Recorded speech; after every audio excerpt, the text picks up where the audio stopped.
Welcome po. Ito po si Boy Jimenez ng Drive Shop Automotive. Ipapakita po ko sa inyo kung paano ang pagpapalit ng radiator ng 2008 Toyota Highlander 3.5 liter engine. So sa simula po ay tatanggalin po natin ang plastic cover na nasa ibabaw. Yung mga clips lang po ay ipupush lang po natin yung mga clips na yan isa-isa. Ingatan lang po natin masira kasi brittle po yan, malutong na. So yan lang po, ipupush natin yan. Tapos pagkatapos po nyan ay iaangat lang po natin yung mga clips. Madali lang po tanggalin yan. Sa mga bago pa lang po, ang shop address ko po ay 170 Fuller Road, unit number 11, Ajax, Ontario. At ang telephone ko po ay 416-454-1886.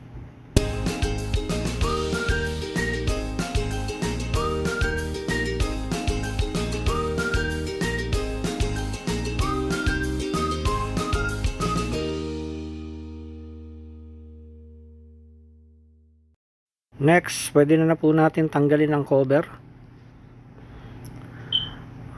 Itabi lang po natin yung mga clips para hindi po mawala. Ayan po. Dali lang po tanggalin yan. Tapos iset sa side nyo lang ho yan sa isang tabi para hindi ma-damage at maapakan. Tapos tatanggalin po natin ang ito pong intake hose. Yung breather na to. Yan number 10. Dalawa lang po yan. Yan. Tapos tatanggalin po natin tong bolt or clips na para dito sa front grill. Yan po. Just remove this. Sunod na po natin tanggalin tong bolt ng intake breather hose. Just pop up this one. Sandali lang yan, i-snap lang yan.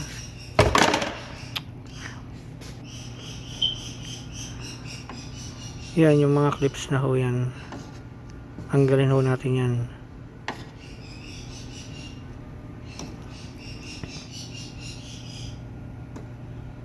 Meron din clips po dyan. Dito, sa kabila.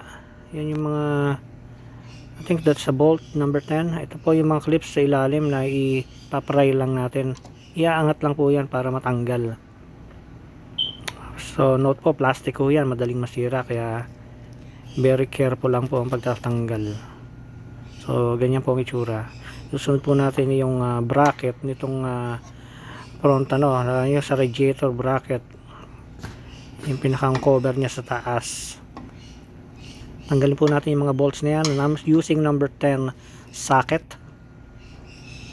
Tapos tatanggalin natin itong bolt ng hood latch. Ayan po, tatlo yan. Susunod po natin yung hood latch bracket bolt. Tapos ito po mga clips ng wiring. Tatlo po yan. Tapos iangat na po natin yan. Ganyan lang po kadali yan.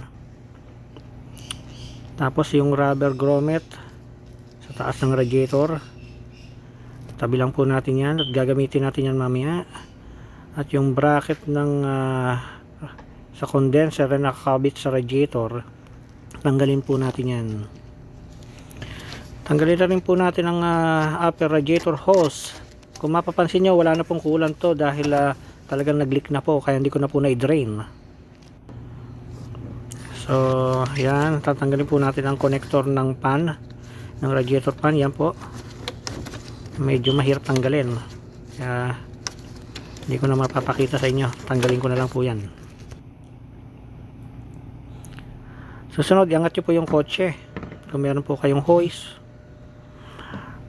Yan din, may sa ilalim po, sa front lang, sa ilalim ng bumper may mga clips, saka may mga bolt number 10. Tanggalin lang po ninyo yung mga yan. Ingatan lang po ninyo yung mga tornilyo dahil mahirap mawala ng tornilyo.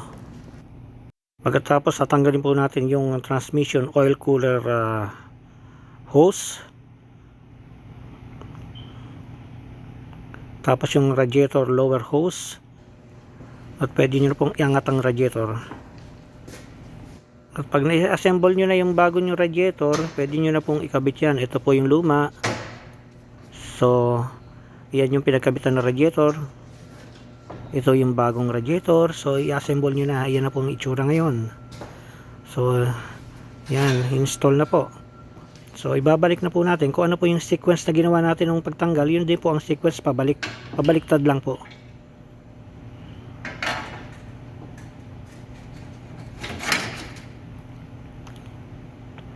Medyo ingatan lang po natin ang pagbabalik kasi mas complicated ang pagbabalik kaysa pagtatanggal, kasi baka mayroon kayong maikabit na mahaba na bolts at tumama sa radiator.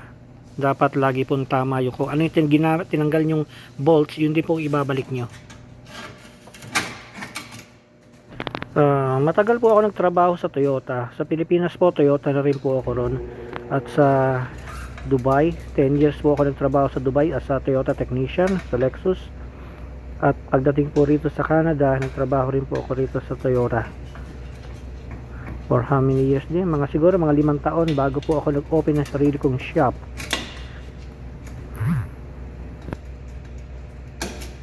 Kung meron kayong mga question, mag-comment lang po kayo para masagot ko yung mga tanong nyo related po sa sasakyan or about sa pagiging mekaniko rito sa Canada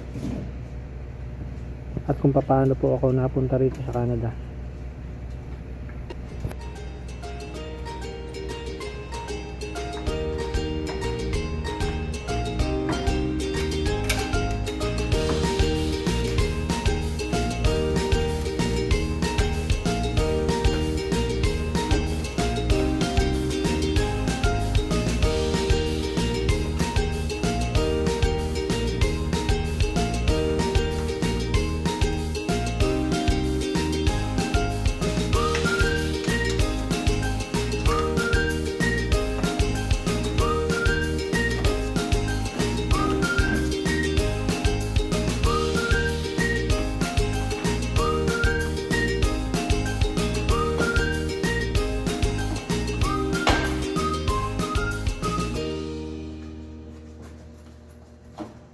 So medyo matagal-tagal po ang pagbabalik ng mga parts, so baka mainip kayo kaya medyo bibilisan ko na po ang pagkakabit.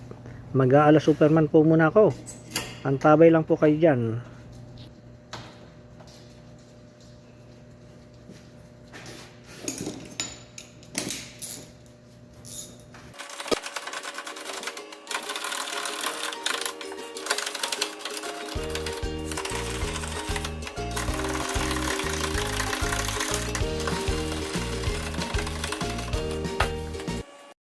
After po natin makompleto, kailangan po nating i-bleed ang system para hindi po magkaroon ng airlock at hindi mag-overheat. Ito po ang bleeder number 10. Pipihitin lang po natin yan ng counterclockwise using number 10 socket. Tapos po ilalagay po natin ang coolant. Pagka makikita nyo dyan na tumulo na o lumabas na ang coolant, hintayin nyo lang po lumabas na dire-diretso at pwede nyo na pong isara. Ibig sabihin po nun ay puno na ang coolant na nando sa loob ng makina. Makikita nyo po na lumalabas ang hangin. Dapat po gagawin nyo to pag after nyo palitan ng radiator, yung mga water pump. Kailangan po yan para hindi po mag-overheat na magkaroon ng airlock.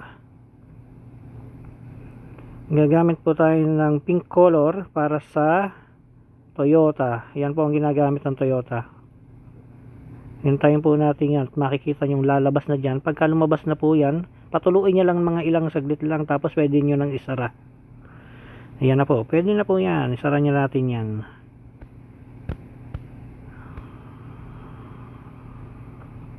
After that, pwede natin ibalik itong mga cover na ito na nasa ibabaw. At siguro po sa susunod na muli po, magkita tayo sa aking susunod na mga upload ng videos para sa sasakyan. Maraming salamat po sa pag subaybay. God bless po.